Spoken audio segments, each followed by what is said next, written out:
ഇനി മുജാഹിദുകളുടെ മുൻഗാമികളെ നമുക്കൊന്ന് പരിചയപ്പെടാം. അൽ ഹാജി അബൂ ജഹൽ, അൽ ഹാജി അബൂ ലഹബ്, അൽ ഹാജി വലീദ് ഇബ്നു മുഗീറ, അൽ ഹാജി അബൂ സുഫിയാൻ.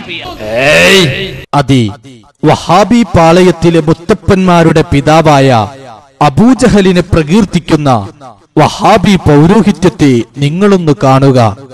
വലീസല്ലം നിയോഗിക്കപ്പെടുന്ന അബൂജഹൽ അടക്കമുള്ള ജനത, അവർക്ക് അള്ളാഹുവിൽ വിശ്വാസമുണ്ടോ? അതാണ് നമ്മുടെ തർക്കം. വിശ്വാസമില്ല എന്നൊരു കൂട്ടർ പറയുന്നു. അവര് അള്ളാഹു എന്ന് അവരംഗീകരിച്ചതാരാണോ അത് നാം പറയുന്ന അള്ളാഹു സുബ്ഹാനഹു വ തആല തന്നെയാണ്. ചങ്ങായിമാരെ, ഈ പറയുന്നങ്ങളൊന്ന് ശ്രദ്ധിച്ചോ. അള്ളാഹുവിന് വേണ്ടി അവർ നോമ്പനുഷ്ഠിച്ചിരുന്നു. അള്ളാഹുവിന് വേണ്ടി അവർ നേർച്ച വഴിപാടുകൾ സമർപ്പിച്ചിരുന്നു. അള്ളാഹുവിന് വേണ്ടി അവർ പള്ളിയിൽ ഇത്തികാഫിരുന്നിരുന്നു. അള്ളാഹ്ക്ക് വേണ്ടി തന്നെ അവർ തൽബിയത്ത് ചൊല്ലിയിരുന്നു. അള്ളാഹുവിന് വേണ്ടി തന്നെ അവർ തവാഫ് നടത്തിയിരുന്നു.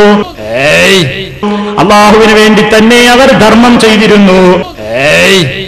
അള്ളാഹുവിന് വേണ്ടി തന്നെ അവർ നാക്കാലികളെ അറവ് നടത്തുകയും ചെയ്തിരുന്നു.